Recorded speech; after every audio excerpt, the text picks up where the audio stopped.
할렐루야. 소외된 외로운 복음, 그리스도인의 완전한 자유의 저자 유행미 전도사입니다. 지난 말씀에는 성경에서 말하는 자유함 바로 알기에서 자유란 무엇인가를 말씀드렸고요. 오늘 제목은 예수 믿는 자들의 신앙의 세 가지 유형입니다. 자, 여러분은 하나님 앞에서 죄사함을 얻고 구원을 받았습니까? 그렇다면 구원받은 이후에 여러분은 어떤 신앙의 길을 걸어가고 있나요? 저는 오늘 구원받았다고 믿음을 고백하는 성도들이 걸어가는 신앙길의 세 가지 유형을 말씀드리고 싶은데요. 이 세 가지는 어떤 통계가 아니고 우리 주변에 신앙생활을 하는 분들의 모습을 제 나름대로 나누어 본 것이라는 점을 미리 말씀드립니다. 아마도 이 말씀을 들으시면 거의 모든 분들이 자신도 이 세 가지 중에 하나는 속해 있다라고 인정하실 거라고 생각합니다. 첫 번째 유형은 나는 구원받았으니까 이제는 나의 과거, 현재, 미래의 죄까지도 몽땅 예수 그리스도께서 다 용서하셨으니 이제 나는 죄에서부터 완전한 자유다라고 하면서 신앙 초기부터 앞으로 내가 범하는 실수나 죄는 이미 용서가 되었으니 나는 그 죄와 아무 상관이 없다라고 하면서 마음대로 죄를 범하고 아예 회개를 모릅니다. 이 말은 마음대로 죄를 짓고 살면서도 양심의 가책을 느끼지 않을 뿐더러 그저 타락의 길을 가는 사람들을 말합니다. 그런데 본인들은 이것을 타락이라고 생각하지 않습니다. 자기들은 하나님이 인정한 의인이 된 사람들이라고 하면서 죄가 드러나도 엄청나게 당당합니다. 우리는 용서된 의인이니까 라고 하면서 목회자 자신도 그렇게 살고 성도들을 그렇게 가르치죠. 쉽게 말해서 마음껏 살아라. 우리는 이미 용서받은 의인들이니까 죄 그런 거 따지지 말고 자유롭게 살아라. 그런 것이죠. 하지만 성경에는 예수 그리스도가 우리의 죄를 용서했으니 믿는 자들은 죄를 지어도 상관없고 내 마음대로 살아도 된다라는 구절은 없습니다. 하나님께서 우리를 구원하시기 위해서 우리의 죄를 용서하시고 우리가 받아야 할 죄값을 예수 그리스도에게 한 톨의 긍휼도 없이 퍼부으시고 단호하셨던 이유는 그만큼 죄를 미워하시고 더 이상 우리가 죄 가운데서 종노릇하지 않기 위함입니다. 그래서 이 원리는 예나 지금이나 변하지 않는 진리입니다. 로마서 6장 6절에 우리가 알거니와 우리 옛사람이 예수와 함께 십자가에 못 박힌 것은 죄의 몸이 죽어 다시는 우리가 죄에게 종노릇하지 아니하려 함이니 이 말씀을 참조하세요. 그런데 이런 말씀은 팽개치고 구원 교리를 잘못 이해해서 이제는 마음껏 살아도 죄가 안 된다고 가르치는 교단이 있습니다. 여러분들이 잘 아시는 이단 집단 중에 구원파, 다락방 등이 있고요. 이들은 공개적으로 교리를 죄와 합리화하도록 만들었습니다. 그리고 제가 다 언급은 못했지만 많습니다. 그리고 이단이라고 판명은 안 났어도 암암리에 이런 교리를 전하는 교회가 꽤 있는 걸로 저는 알고 있습니다. 중요한 것은 지도자가 구원 교리를 잘못 이해하면 엉뚱한 교리를 만들어내게 되는 것입니다. 어느 교회이든지 유명한 교단에 속한 교회라 할지라도 우리의 죄는 이미 다 십자가에서 용서되었으니 이제는 죄를 지어도 상관없다라고 가르치는 교회는 가시면 안 됩니다. 왜냐하면 그런 교회는 반쪽 복음만 가르치는 교회이기 때문입니다. 예수님은 우리가 마음대로 죄를 지으며 방탕하게 살라고 십자가를 지신 게 아니라는 점 다시 한번 말씀을 드립니다. 두 번째 유형은요, 첫 번째 유형과는 확연히 다릅니다.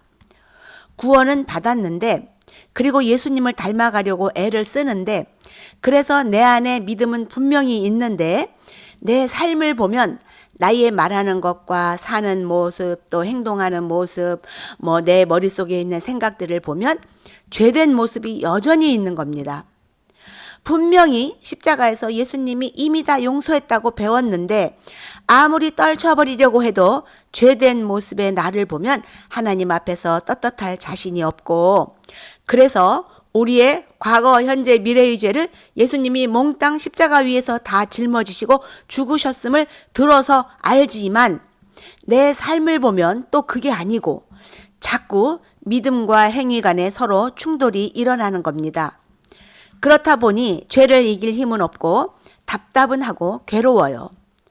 그래서 이게 해결이 안 나니까 원래 신앙은 이런 것인가 보다라고 체념도 하고 나름 열심히 믿습니다. 그래서 보통은 하나님을 사랑하는 마음이 자신 안에 있어요. 그래서 예배 열심히 참석하고 기도 많이 하고 전도하고 봉사하고 섬기고 최선을 다해서 또 헌금하고 이렇게 자신의 죄나 연약함을 행위로 때우면서 적당한 자유를 가지면서 삽니다. 이런 신앙은 나이가 젊고 힘이 있고 돈이 있을 때는 괜찮은데 늙고 병들고 가난해지면 자꾸 옛날을 회상하고 나도 젊었을 때에는 열심히 신앙생활을 했다라고 하면서 자기 위로 또는 자랑을 하게 됩니다. 이런 것을 보고 은혜 반 행위 반이라고 말하는 건데요. 하지만 기독교 신앙은 오직 은혜입니다. 그런데 거의 모든 기독교인들이 이 길을 가고 있습니다. 여기에서 문제는 가르치는 자들도 예수님이 우리의 죄를 다 용서했다라고 전하고 오직 하나님의 은혜라고 전하지만 자꾸 드러나는 자신의 죄를 처리하는 방법은 안 가르쳐 줍니다. 어쩌면 몰라서일 수도 있습니다. 설교 시간에는 바른 교리를 전하는 것 같지만 실제로 이런 부분을 상담한다면 실제적인 답을 듣기가 어려우실 거예요. 그리고 성경에 이렇게 나와 있으니 믿어야 한다라고 가르칠 것입니다. 하지만 성경에 나와 있는 것은 누가 모를까요? 웬만한 성도는 다 압니다. 하지만 마음속의 괴리는 그렇게 해서 해결되는 게 아닙니다.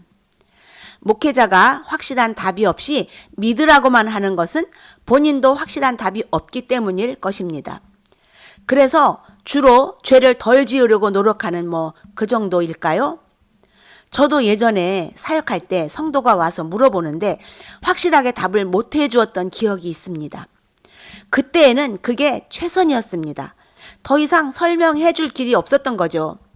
그래서 많은 성도들이 이런 문제로 기도할 때면 하나님 앞에서 떳떳하지 못하고 약간의 주눅이 들어 있습니다. 여러분, 이렇게 신앙생활을 계속하시면 어정쩡한 그리스도인이 되는 겁니다. 교회에서 일할 때는 활기차고 당당한 성도들로 보이지만 그래서 잘 믿는 것처럼 보이고 남들에게 인정은 받겠지만 늘 마음에는 채워지지 않는 허전함이 있고 오히려 남들의 이목이나 체면을 중요하게 여기게 되며 이제 세월이 흐르면 직분을 갖게 되고 그리고 자기의 직분이 자랑이 되고 자기 만족이 되고 어느새 거기에 젖어버립니다. 하지만 하나님이 우리에게 주신 은혜는 그런 것이 아닙니다. 그리고 하나님이 우리에게 주신 것들은 명쾌하게 답이 나오지 않는 것은 없습니다. 세상 이치와 학문과 과학도 다 명확한 답이 있는데 완전하신 하나님이 우리에게 주신 구원과 구원받은 자들이 살아가는 데 있어서 그 길이 주먹구구식은 없다는 것을 꼭 아셨으면 좋겠습니다. 이제 세 번째 유형입니다. 이 설명은 좀 어려울 수 있습니다. 그래서 앞서 말한 두 가지의 유형과 혼동되지 않도록 세 번째 유형을 잘 들어보세요.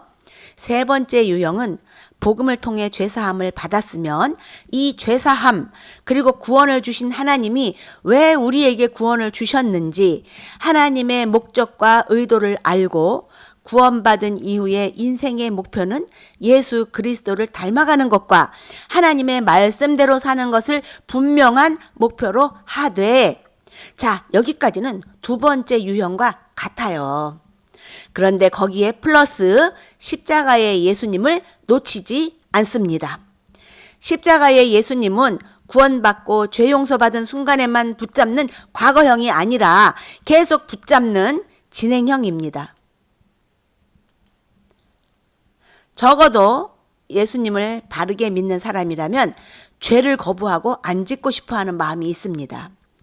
그렇지만 그것은 마음뿐이지 우리는 이미 죄에 찌들어 있는 사람들입니다. 그래서 마음과는 달리 죄가 보이고 죄가 드러나고 죄를 짓습니다. 그래서 죄와 싸워야 해요. 그런데 막상 싸우지만 죄를 이길 힘은 없어요. 그것을 본인이 느껴요. 싸울 때 번번이 지는 자신을 보면서 한탄하되, 그래서 로마서 7장 24절의 말씀처럼 오호라 나는 곤고한 사람이로다. 이 사망의 몸에서 누가 나를 건져내랴 라는 한탄 섞인 고백이 나오는 과정을 가게 됩니다. 하지만 거기에 그치지 않고 그 드러나서 나를 괴롭히는 죄를 가지고 예수 그리스도의 십자가로 가는 것입니다. 이것은 십자가로 가지고 간다 또는 바라본다 라고 표현해도 되겠습니다. 두 번째로 말한 유형에는 이 부분이 생략되어 있거나 형식적입니다. 그래서 주먹구구식이라고 말한 것입니다. 그 십자가 앞에서는 여전히 나의 죄를 뒤집어 쓰고 십자가에서 용서를 선포하시는 예수님 앞에 내 죄를 내려놓고 용서를 체험해야 합니다. 이게 회개이고 반복적인 용서의 체험입니다. 그 용서의 체험이 있어야 바로 뒤 이어서 로마서 7장 25절에 우리 주 예수 그리스도로 말미암아 하나님께 감사하리로다. 그런즉 내 마음으로는 하나님의 법을 육신으로는 죄의 법을 섬기노라 라는 고백을 할 수가 있습니다. 이 말씀은 24절과 25절 바로 이어 있죠. 자, 이 두 말씀이 함께 따라다니는 말씀인데요. 완전한 자유를 경험하지는 않았어도 죄가 드러날 때 예수 그리스도에게로 가서 십자가의 주님 앞에 24절을 고백하고 용서와 자유를 경험할 때 어느 정도의 자유는 가지고 돌아옵니다. 그때의 자유는 100%의 자유는 아니지만 이 자유가 있어야 나중에는 완전한 자유를 경험할 것입니다. 또한 그때그때마다 주님이 주시는 용서와 자유를 어느 정도는 가져야 신앙생활이 힘들지 않고 오히려 즐거워요. 그래서 로마서 5장 20절에 율법이 들어온 것은 범죄가 더하게 하려 함이라. 그러나 죄가 더한 것에 은혜가 더욱 넘쳤나니 라는 고백을 할 수 있는 이유는 죄가 드러나지 않으면 예수 그리스도를 만나러 갈 수가 없는 것입니다. 하지만 결론적으로 죄가 많이 드러나니까 그리스도를 체험하는 횟수도 늘어나고 그래서 예수님을 만날 때마다 은혜가 넘치는 거예요. 그래서 은혜가 넘쳤다라는 말씀을 고백을 할 수가 있는 것입니다. 그리고 나서 바로 25절을 이제 고백을 할 수가 있겠습니다. 여기에서 잘 아셔야 할 것은 이게 단번에 되는 건 아니에요. 처음에는 이 24절의 고백도 25절의 고백도 완전하지는 않습니다. 하지만 반복과 또 반복을 거치면서 우리는 죄와 싸우기도 하고 드러난 죄를 가지고 예수님 앞에 가서 용서를 체험하고 하면서 무수한 반복 속에 자신에게는 의의가 하나도 없다는 것을 인정하게 되는 날이 오는데 그게 바로 제가 제 안에 무적행을 보고 지옥을 보고 원죄의 뿌리까지 보게 되었다라고 한 것처럼 인간이란 선해질 수 있는 가망 0%라는 것을 인정하게 되고 그렇게 되면 다른 길이 없어요. 오직 완전한 자유를 자연스레 소유하게 됩니다. 그래서 25절의 고백은 새로운 신앙생활의 단단한 시작이자 성령의 인도를 받게 되는 8장으로 넘어가는 겁니다. 그리고 구원의 마무리가 죄에서부터의 완전한 자유임을 알게 될 것입니다. 그런데 이 세 번째 길을 사람들이 거의 안 가요. 그 이유는 다음 시간에 말씀드리겠습니다. 자, 오늘 말씀을 마칠게요. 저는 오늘 구원받은 이후에 신앙생활을 하는 분들이 가는 신앙의 세 가지 유형을 나름대로 말씀을 드렸는데요. 어느 정도 이해가 되셨을까요? 여러분은 그리고 어떤 유형의 신앙의 길을 가고 계신가요? 궁금합니다. 다음 시간에는 세 가지의 유형을 좀 더 자세하게 풀어보는 시간을 갖겠습니다. 오늘도 평안한 하루 보내십시오. 아멘.